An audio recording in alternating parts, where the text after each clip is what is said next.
ખેડૂત મિત્રો, ખોરાકની અંદર જેમ સલાડનું એક મહત્વ હોય, સંભારો આપણે દેશી ભાષામાં કહીએ તો એ સલાડની અંદર કાકડી કે ટમેટા કે કાંદો કે ગાજર આવી બધી વસ્તુ ખાવાનું કંઈક મહત્વ તો હશે, ત્યારે આપણે ખાતા હશું એમને. અને કદાચ ન ખાઈએ તો એનાથી આપણા જીવનમાં લાંબો ફરક નથી પડતો, પણ અત્યારના સમયે જ્યારે ખોરાકમાં જે જરૂર છે પૂરતું નથી મળતું, ત્યારે અમુક એવા પોષક તત્વોની જરૂરિયાત માટે આપણે અત્યારે સલાડને મહત્વ તરીકે ખાવામાં એનું મહત્વ એક વધાર્યું. તો આવી જ રીતે છોડની અંદર જો વાત કરીએ તો એની અંદર પણ આવું સલાડ કે સંભારાનું કંઈક મહત્વ છે. તો નમસ્કાર ખેડૂત મિત્રો, હું નયન વધવિયા, બાયોટેકનોલોજીસ્ટ, યુટ્યુબની આ રીએગ્રીની ચેનલમાં નોલેજ સિરીઝના વિડીયોમાં આપ સૌનું ફરીથી હાર્દિક સ્વાગત કરું છું. શિયાળુ સિઝન ઓલમોસ્ટ ચાલુ થઈ ચૂકી છે અને આ સિઝનની અંદર અમુક એવા વિષયો ઉપર આપણે ચર્ચા કરીને એનું જ્ઞાન મેળવીને આપણે જો પ્રોડક્શન વધારી શકીએ એવો અમારો એક આશય છે. તો આજનો એક એવો વિષય છે કે જેના ઉપર ઘણા વર્ષોથી આપણે એનો ઉપયોગ તો કરી રહ્યા છીએ, પણ ખબર નથી કે શું કરવું ને શું ન કરવું. તો આજનો જે વિષય છે એ છે કે ભાઈ, જે માઇક્રોન્યુટ્રિયન્ટ એટલે કે સૂક્ષ્મ પોષક તત્વો કે જે આપણે અત્યારે વપરાશમાં ખાતર તરીકે લેતા હોઈએ છીએ, એનું મહત્વ શું, કેવા પ્રકારનું વાપરવું જોઈએ, આ વાપરીએ તો શું થાય, પેલા પ્રકારનું વાપરીએ તો શું થાય, આ સસ્તું આવે, આ મોંઘું આવે, કયું વાપરવું કયું ન વાપરવું, જમીનમાં વાપરવું, સ્પ્રે કરવો, આપણે લગભગ એમાં અવઢવમાં છીએ જ. એક કન્ફ્યુઝન છે આપણા માટે. તો આજે હું એ કન્ફ્યુઝન તમારું દૂર કરીશ અને આ વિડીયોમાં છેલ્લે સુધી બન્યા રહેજો. અને કોઈ નવા ખેડૂત મિત્રો હોય તો ચોક્કસ ચેનલને સબસ્ક્રાઇબ કરજો. તો વાત કરીએ કે સૂક્ષ્મ પોષક તત્વો, જે સલાડ કે સંભારાની વાત થતી હતી, એની અંદર તમે ગણી લો કે ભાઈ ઝિંક હોય કે ફેરસ હોય કે બોરોન હોય કે મેંગેનીઝ હોય, આ બધા સૂક્ષ્મ પોષક તત્વોની શ્રેણીમાં આવે કે જેની ખૂબ ઓછી જરૂરિયાત હોય, પણ હોય ખરા. એમાંથી એક ન્યુટ્રિયન્ટને આપણે, એક પોષક તત્વને ઉપાડી લઈએ ને એના ઉદાહરણથી હું તમને બધી વસ્તુ સમજાવું. તો એ એક પોષક તત્વ અત્યારે આપણે એવું સમજીએ કે ઝિંક છે. તો ઝિંકને લઈને માર્કેટમાં જે અલગ અલગ પ્રકારના પોષક તત્વો વાળી પ્રોડક્ટ મળે છે, એ કેવા પ્રકારની હોય છે, એના શું ફાયદાઓ હોય છે, શું નુકસાન હોય છે, બધી વસ્તુને આપણે ધ્યાનમાં લેશું. અને આપણા માટે, આપણી ખેતી માટે શું બેસ્ટ એમાં છે એ આપણે ખુદ એક ડિસ્કશન કરીને, એક સાયન્ટિફિક અપ્રોચથી, વૈજ્ઞાનિક રીતે જે સારું થઈ શકતું એ કરવા આપણે આગળ વધશું. હવે માર્કેટની અંદર જો સાહેબ આપણે જોવા જઈએ તો માની લો મેં તમને કીધું, એક ઉદાહરણ તરીકે ઝિંકની વાત કરીએ તો ઝિંક સલ્ફેટ હોય કે ઝિંક EDTA કે ઝિંક EDDHA હોય કે ઝિંક ગ્લુકોનેટ હોય કે ઝિંક એમિનો એસિડ ચિલેટેડ, આટલા અલગ અલગ પ્રકારના સૂક્ષ્મ પોષક તત્વો વાળી પ્રોડક્ટ માર્કેટમાં મળે છે. સમજવાની વાત એ છે કે આમાંથી આપણે વાપરવું કયું. આપણે તો અત્યારે જે કોઈ આપણે આપી દે અને આપણે એવી રીતે એનો ઉપયોગ કરી લેતા હોઈએ છીએ. હવે વસ્તુ એ સમજવાની છે કે માની લો કે ઝિંક સલ્ફેટ આપણે વાપરીએ છીએ, જે લગભગ 5-6 કિલોની બેગમાં લગભગ માર્કેટની અંદર મળે છે. તો ટેકનિકલી એને ગુજરાતીમાં જો કહેવા જાય તો એને અકાર્બનિક ક્ષાર એટલે ઇનઓર્ગેનિક સોલ્ટ કહેવામાં આવે. હવે એને જ્યારે જમીનમાં નાખવામાં આવે ત્યારે એની કાર્ય પદ્ધતિની જો વાત કરીએ અથવા તો એની એફિશિયન્સી એ કેટલું જોરદાર કામ કરે છે, તો એ કેટેગરીમાં ઓછીથી મધ્યમ કેટેગરીમાં એનું કામ હોય છે.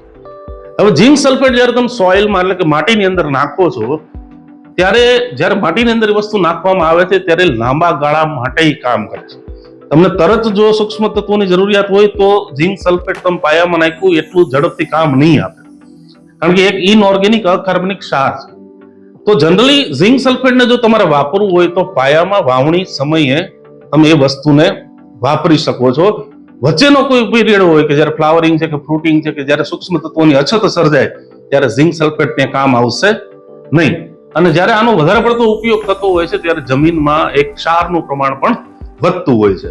હવે બીજા એક આગળ વાત કરીએ અલગ પ્રકારમાં, તો જેમ ટેકનોલોજી વધતી ગઈ એમ એમાં પણ કંઈક સુધારો આવતો ગયો. એમ ઝિંક EDTA કરીને એક ટેકનોલોજી આવી.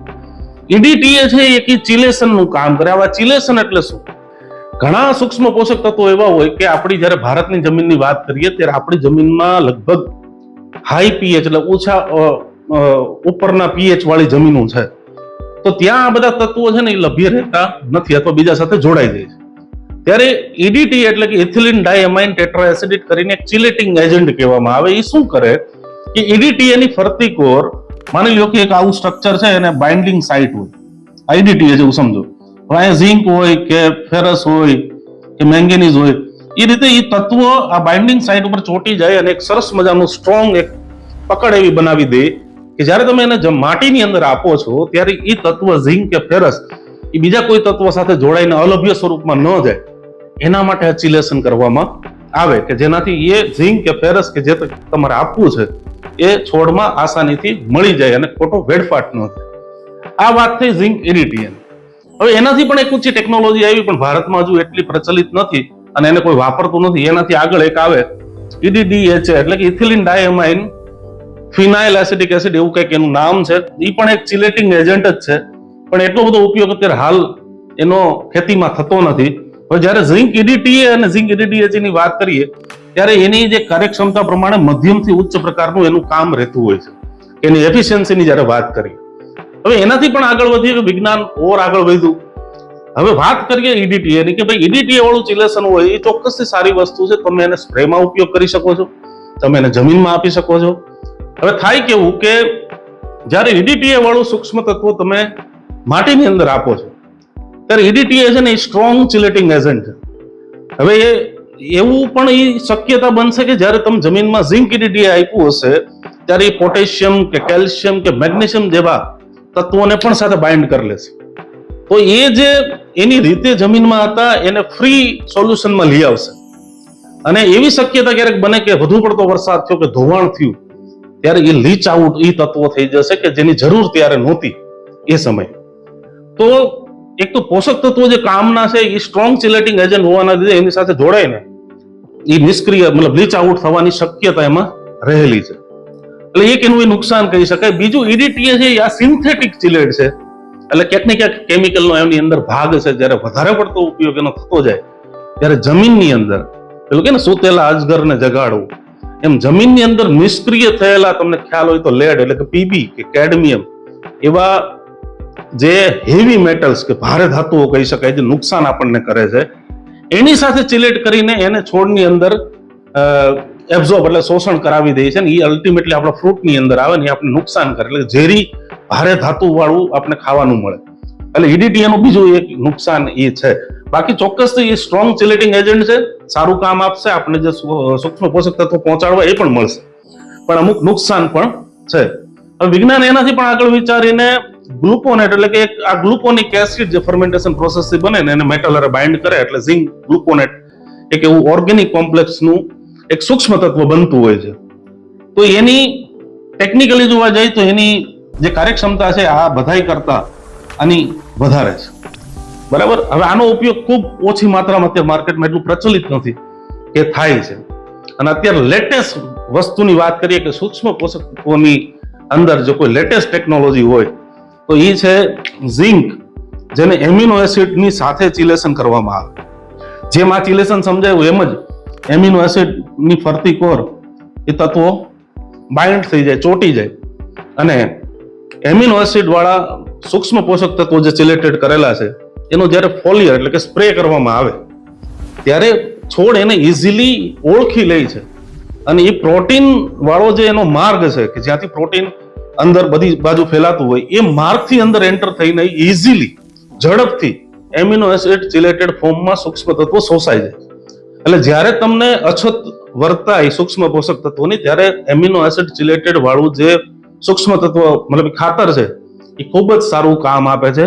ઉપરથી એ ઓર્ગેનિક ચિલેટ છે, એટલે કે પ્લાન્ટ બેઝ કે એનિમલ બેઝ એવા બધા સોર્સમાંથી એ એમિનો એસિડ બનેલું હોય છે, એટલે એનું કોઈ નુકસાન નથી.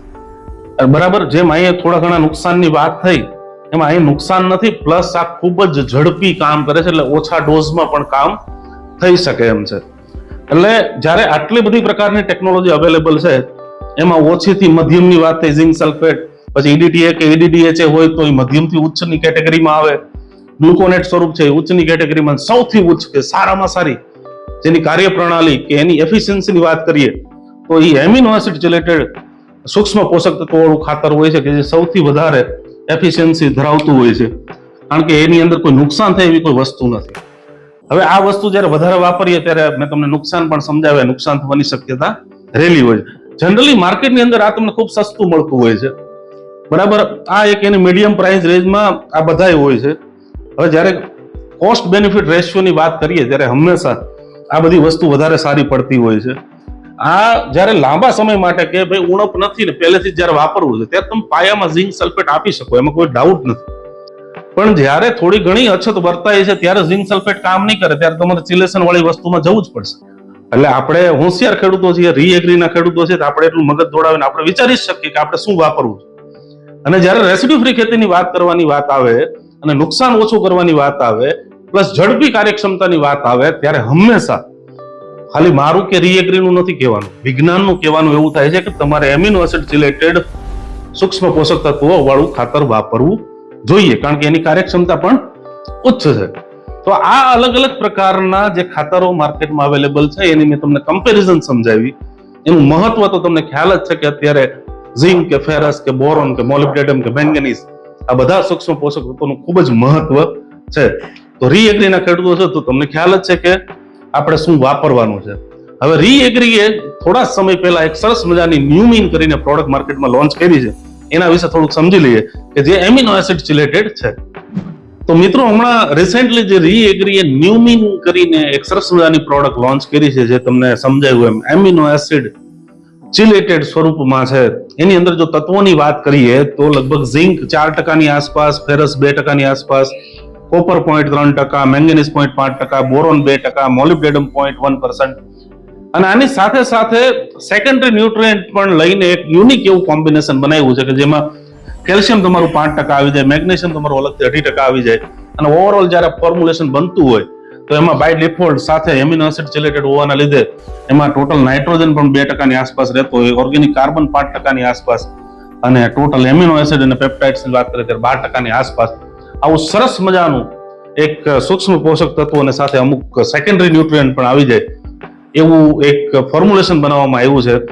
આની અંદર ફાયદો એ છે કે જ્યારે માની લો કે ઘણી વખત આપણને ઝિંક અને બોરોનની ડેફિશિયન્સી હોય ત્યારે એનો સ્પ્રે આપણે અહીં કરી શકીએ. ઘણી વખત કેલ્શિયમ અને બોરોનની ડેફિશિયન્સીની વાત આવે ત્યારે પણ આ પ્રોડક્ટ તમે સ્પ્રે કરી શકો.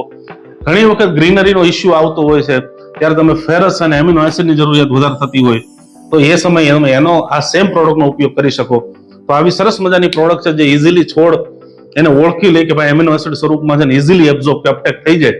અને તમે ફોલિયર એપ્લિકેશનમાં આનો ડોઝ તમે એવું ગણીને ચાલુ 25 ગ્રામ 15 લીટરના પંપમાં, અને આ ક્યારે કે જ્યારે તમે એડવાન્સમાં ચાલતા હોય, પ્રિવેન્ટિવ ચાલતા હોય, કોઈ અત્યારે ડેફિશિયન્સી નથી ત્યારે, અને આ રીતે ચાલવું વધારે હિતાવહ છે. પણ જ્યારે માની લો કે ડેફિશિયન્સી આવી ગઈ છે વધારે ત્યારે 25 ની જગ્યાએ તમે 30 ગ્રામ પંપે ડોઝ રાખજો.